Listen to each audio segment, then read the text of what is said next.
Zillow presents A Better Bargain for Responsible Homeowners with President Barack Obama. Now here's your moderator, Zillow CEO, Spencer Raskoff. Welcome, and thank you for joining us today. Zillow is honored to host this unprecedented event and connect homeowners, renters, and prospective buyers with President Obama, who is ready to answer your housing questions.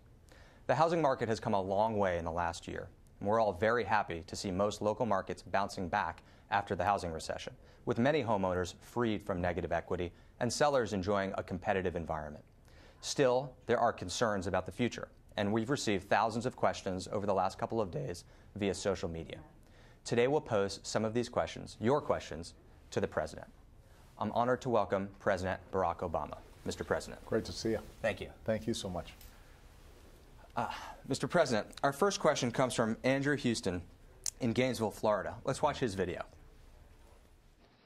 Good morning, Mr. President. My name is Andrew Houston in Gainesville, Florida, and I was wondering how you feel rising interest rates over the last 3 months are going to affect the housing recovery going forward. I was actually fortunate enough to refinance at historically low rates earlier this year, but I am still, well in excess of 30% negative on my mortgage. And I'm wondering how these interest rates are going to affect the future value of my home. Thank you very much for your time. Well, it's a great question, and obviously, particularly in states like Florida, where when the housing bubble burst, it was very painful. A lot of people have been watching the interest rates and watching what are happening with home values. Just a little bit of historic context. What we saw in terms of the plunge in home prices in the midst of the Great Recession was something we hadn't seen in a very long time, and it hurt a lot of families. Home ownership is, the quintessential element of the American dream. It's what all of us understand when we say we want to have some middle-class security. And so what we did over the first 3.5, 4 years of my administration was throw everything that we could at helping homeowners who had seen their houses go underwater to slowly build back that equity. With the help of the Federal Reserve, interest rates came down. And as you said, Spencer, what we've seen is healing pretty much across the country when it comes to the housing market. We've also seen a lot of refinancing activity, in part because we modified some administrative rules so that folks who had government guarantees could refinance even if they were underwater. And it saves people a lot of money, up to $3,000. We've seen interest rates now tick up. So far, at least, though, the housing market has continued to be fairly robust. And there's been reporting just this week. Some of the data's come in showing that you've still seen some good, steady growth. But I think that all of us recognize that it is still a soft housing market, in part because it's still a soft employment market. There's still a lot of folks who are out of work. And the real economy is directly related to the housing market. So, what we've heard from the Federal Reserve Chairman is that he thinks it's important for interest rates to remain relatively low so long as unemployment remains high. That should continue to help the housing market. But given that interest rates tick up a little bit as the economy improves, it is especially important for Congress to act on the proposal that we put forward, which says, let's not just let a few people refinance. Let's allow everybody who is potentially eligible to go ahead and refinance. It can end up being the equivalent of a $3,000 tax cut, basically, money in your pocket. Or alternatively, as Andrew was talking about, it gives homeowners an opportunity to start building back some of the equity in the home that they lost during the Great Recession. You're referring to HARP 3, which we have a lot of questions about, so we're certainly going to discuss that. I mean, to keep the long-term perspective, mortgage rates have ticked up about a point, but we're still in the low fours, which, if you take the long view, is still an incredibly low rate. Well, for a mortgage. Not to get too personal, but our home back in Chicago, not the White House, which, as I said, that's a rental. Our home back in Chicago, my mortgage interest rate, I would probably benefit from refinancing right now. I would save some money. When you're president, you have to be a little careful about these transactions, so we haven't refinanced. But there's no doubt that somebody like Michelle and I, who bought our house several years ago, that if we went out to the market right now, we'd end up saving some money. Right, right. This next question comes from Jill Fitzpatrick from Louisiana, and she's from a part of the country where home values have bounced 20% off the bottom. Let's watch Jill's video. My name is Jill Fitzpatrick. I was wondering what changes you think can be made to help second-time homeowners. I refer specifically to young families who lost considerable equity in their first homes due to the housing bust. Families faced with buying a second, larger house, now in a market like New Orleans, where I live, where prices have skyrocketed astronomically, pricing many of us out of what should have been a logical and economically feasible next move. Well, I think the point that was made there is really important. Most of us, when we buy our first home, we buy a starter home. When Michelle and I bought our first home, we bought a condo and lived in it for about 10 years before we then moved into a full-fledged standalone home. Right. And the reason we were able to do it was because we built up some equity, as well as got some raises, and eventually were able to get the down payment together for a larger house. It's tougher now for folks who have lost their equity. I can't say that there is a magic formula in a situation that was just described in a place like New Orleans. On the one hand, it's great that housing values have bounced back. On the other hand, most folks haven't gotten all their equity back. Right. If they purchased right in 2005 or 2004, right before the bubble popped. What we do know is that if, number one, we keep interest rates low, that will help. Number two, that keeping the overall economy moving in the right direction means that there is a stronger market for homes, and the values of the existing starter home goes up. The good news is that you've got a lot of potential families or families that put off buying a home during the midst of the recession. Mm-hmm. And so if you look at the numbers, the amount of new family formation is going to be increasing fairly rapidly. There's going to be pent-up demand. And potentially those smaller starter homes, they're going to increase in value as well. One of the things that we've been looking at is finally how can we make sure that more people whose homes are still underwater can potentially benefit from the refinancing programs that we talked about. All right, so that's a perfect segue to the next question, which is in fact about HARP 3. So this question comes from Colin Robertson. And of course, HARP is the government program which lets homeowners who are underwater on their home refinance their mortgage as long as they're not more than 20% underwater and as long as their loans are backed by Fannie and Freddie. About 10% of the questions submitted today were about HARP. So Colin writes to us, he says, what's happening with my refi or HARP 3? Is there any hope of such a program? I think there should be hope. Keep in mind that this is a program that not only I put forward and supported and talked about during the State of the Union, but this was an idea that was strongly supported by Mitt Romney's chief economic advisor. So there shouldn't be an ideological barrier to getting this done. This should be something that Democrats and Republicans can come together and get done. Now, Congress, I think all of us recognize, has been a little broken lately. But the good news is that there are Republican and Democratic senators, at least, who have been in a conversation about how do we learn the lessons of the past and start building a firmer foundation for housing going forward.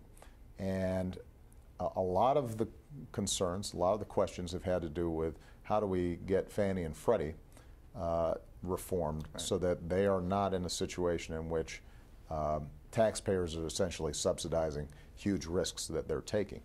As part of a package, you could see Fannie and Freddie reform that protects taxpayers, puts housing on a more stable footing, but in the interim also provides some immediate relief to homeowners, giving them a chance to refinance while interest rates are still low. So this is something that I'm going to push again once Congress gets back in September, once they're back in session, as part of a broader package of housing reform. Let's see if we can potentially even get this done before the end of the year. And we're going to talk about GSE reform, which was a very hot topic among the questions that were submitted as well. This question is from Jason Boatman from Phoenix.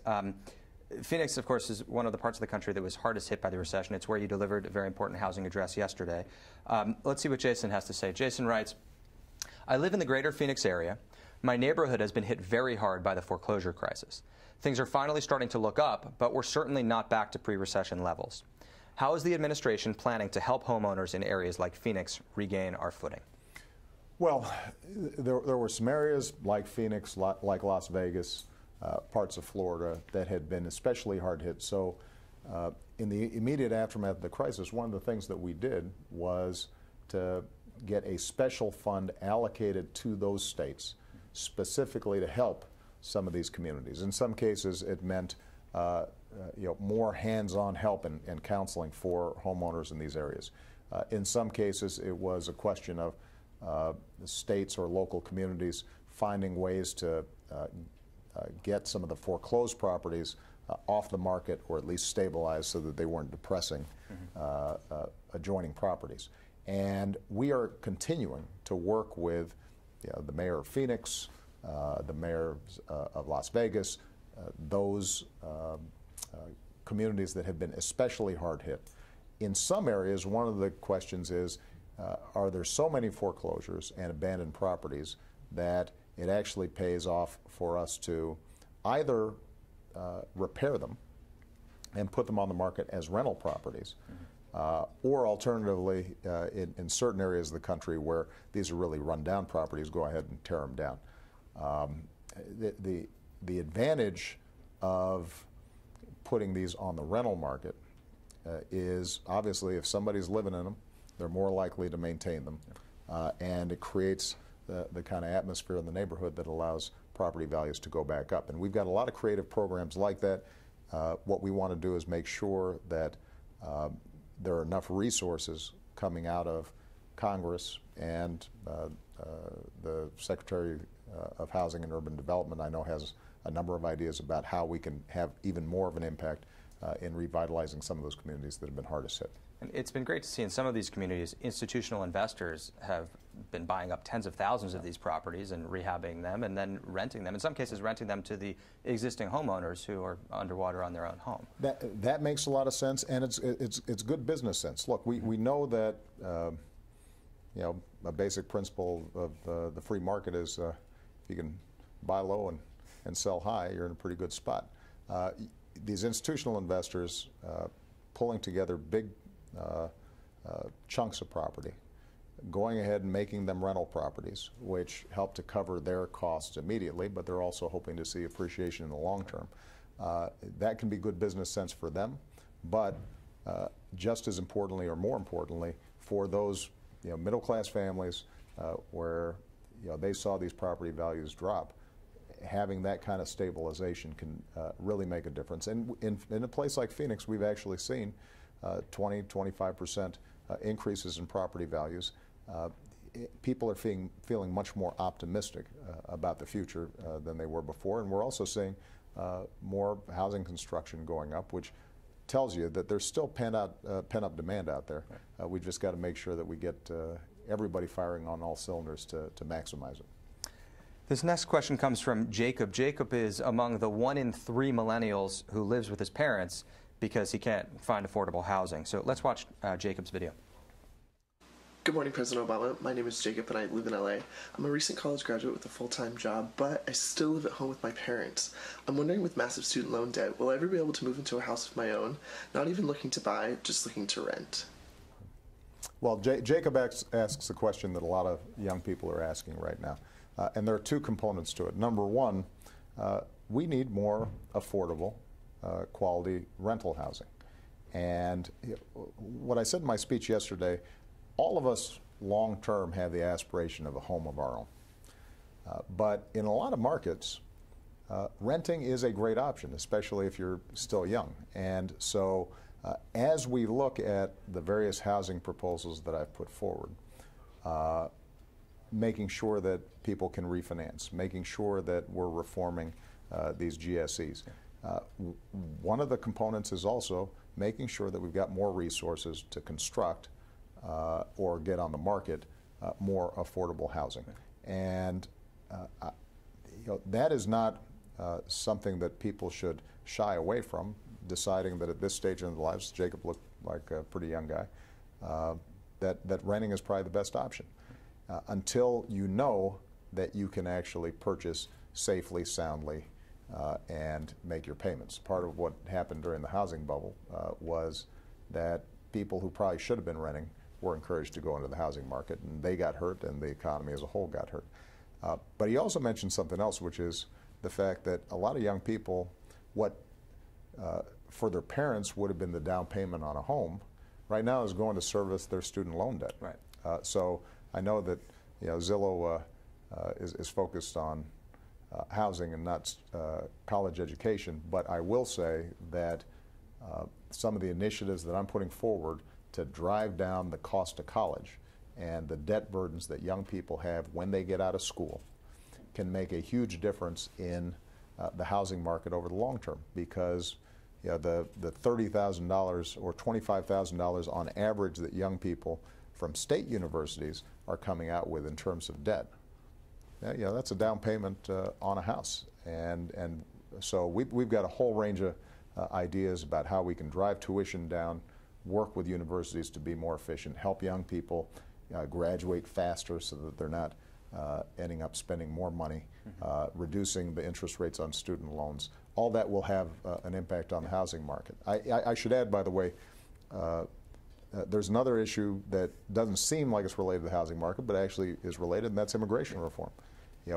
We know that if we get immigration reform done, suddenly you've got all kinds of families coming out of the shadows, paying taxes, paying penalties, but they're also going to be really likely to buy homes, oftentimes in some of the neighborhoods where you have the most foreclosures, the most trouble. They add value to the community, increase property values, and over the long term, it's one of the reasons why it's estimated that immigration reform would actually add $1 trillion to the overall economy. It's partly because they'd be buying houses. It's what's so interesting about the housing industry overall is it impacts all these disparate issues from immigration to student loans to the global economy. So it's, well, part of the and the reason is because this is where most Americans where our wealth have their wealth. Yeah. So if you got trillions of dollars tied up in housing, if we get that right, then it makes a big difference everywhere else. All right, so the big one, GSE reform. This next question comes in from Steve from Bloomington, Minnesota. And Steve writes, if Congress is successful, and if you're successful in scaling Fannie Mae and Freddie Mac down, what model fills the gap?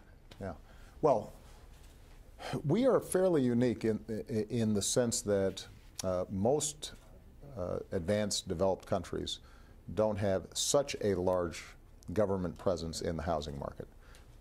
Traditionally, Fannie and Freddie was supposed to be subsidiary to the private marketplace. And prior to the Great Recession, in fact, Fannie and Freddie's portfolio was, as a total, a smaller percentage of the overall lending that was taking place in the housing market. Now it's significantly higher, right? And what we've tried to do is to make sure that we're providing the support we need to help the housing market heal, but recognize you can't have a situation in which the government is underwriting and guaranteeing all the mortgage lending that's taking place around the country. On the other, and big profits are being made by these quasi-private institutions, and then if things go wrong, suddenly taxpayers are on the hook. So a couple of things that we've done administratively, we've been trying to reduce the portfolio each year by an incremental amount. So the loans owned by Fannie and Freddie. Owns loaned by Fannie and Freddie. Not too quickly, but allowing the market to catch up.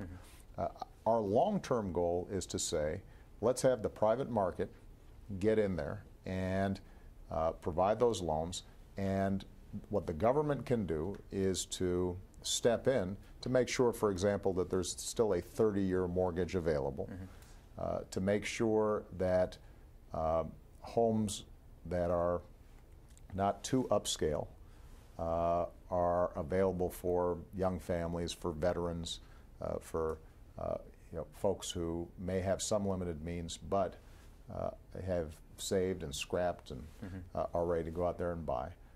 But for example, we increased the maximum home value that could be financed in the midst of the recession because it helped to strengthen homes. Now we're starting to scale that back.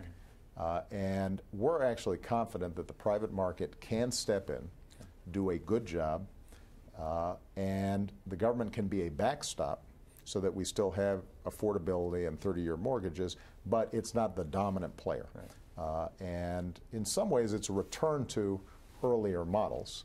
The way to think about it, I think, is that during both the housing bubble and its aftermath, Fannie and Freddie just got too big, right. And that was anomalous. That was not sort of typical of what's happened during the course of our history in the housing market. So the good news is that you've got a bipartisan bill. Senators Warner of Virginia and Corker of Tennessee are working together. The principles that they have announced are ones that are pretty consistent with me. Let's have the market get in there. Let's make sure you don't have a heads, I win, tails, you lose formula for Fannie and Freddie so that taxpayers aren't left on the hook. But we're still focusing on affordability. We still are focused on a 30-year mortgage. And my expectation is if a bill passes, and I think it's the right thing to do for the economy over the long term, it's still going to be phased in. Right. So the one thing we want to prevent is just at a time when the housing market is getting back on its feet, that suddenly you have a big shock to the system. This is something that would have to be phased in over a number of years, and I'm confident it can be done. And look, lenders can go in there and make some money doing it. Right. In fact, you could argue that part of the reason why a lot of first-time buyers or well-qualified buyers are having trouble right now is that a lot of lenders are worried that Fannie and Freddie and the government-backed loans may end up squeezing them if for some reason buyers aren't making their payments, and so they're tightening up their status, and that the market might be willing to take more educated risks about the market if, in fact, you had the private sector back in there. Right. So from Fannie and Freddie to loans not backed by Fannie and Freddie, this next question comes from Elias, and about 30% of our questions actually touch on themes that Elias asks about. Let's watch his video. Mr. President, what help is available for homeowners who are looking to refinance but don't have their loan backed by Freddie or Fannie? Thank you. Well, that's we've already talked about that. Yep. That's the HAMP 3 program, our 3 program. And so this is something that can get done.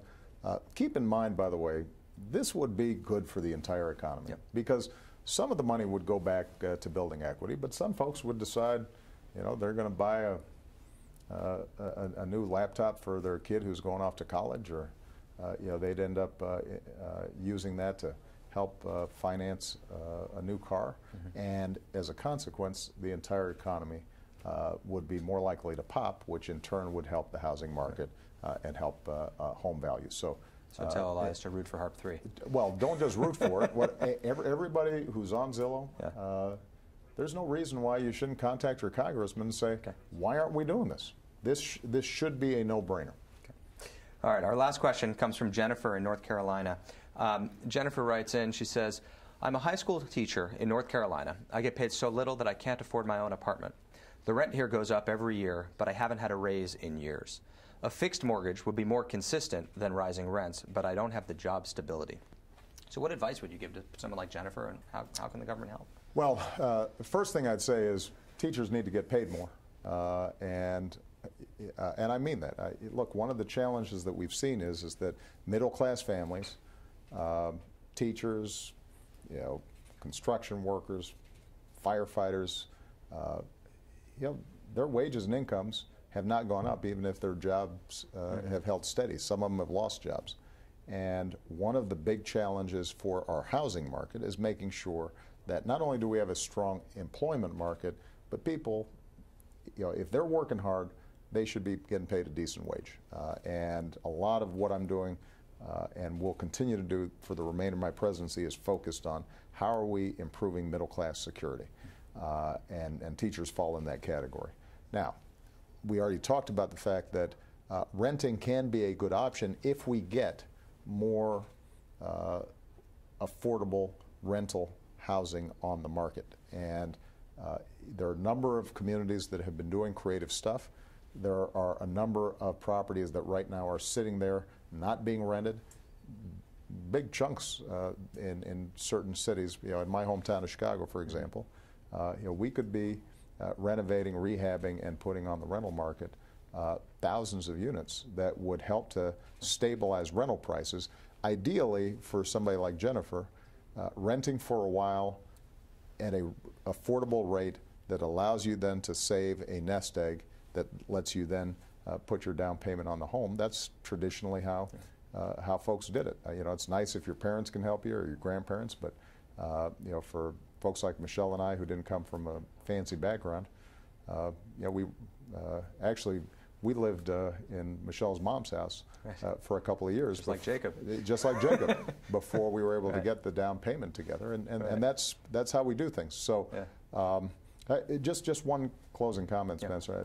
I think you guys have done a great job in helping to make consumers more empowered when they are buying a home, selling a home, and it's a wonderful service.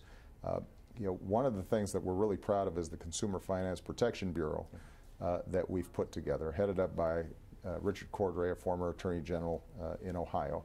And the CFPB, as we call it, its entire job is how do we help consumers so they get a fair deal. One of their key focus areas has been on home finance and mortgages. And we can expect that we're going to try to simplify a mortgage as soon as the fall so that you don't have a lot of fine print. You know exactly what you're getting. Somebody who's involved in a transaction can operate with some complete transparency. They can know what they might owe once they get a mortgage potentially approved. The more knowledge consumers have, the more empowered they're going to be, and the more likely they're going to be to live out the American dream that I think all of us want to see, not just for ourselves, but for our kids and our grandkids. And we have been big fans of what the CFPB is trying to do with mortgages, and we've actually been working with them and giving them comments on it. So Zillow is all about transparency of information, empowering consumers, and so certainly if we can make it easier for people to understand the complexities of a mortgage, then that would be great for the country. So, absolutely. Well, you guys have done a great job. Well, thank you. Thank you very much, Mr. President, and a big thank you to the thousands of Americans who submitted questions. I hope this conversation answered a lot of them, and Zillow is honored to have hosted this event. Thank you.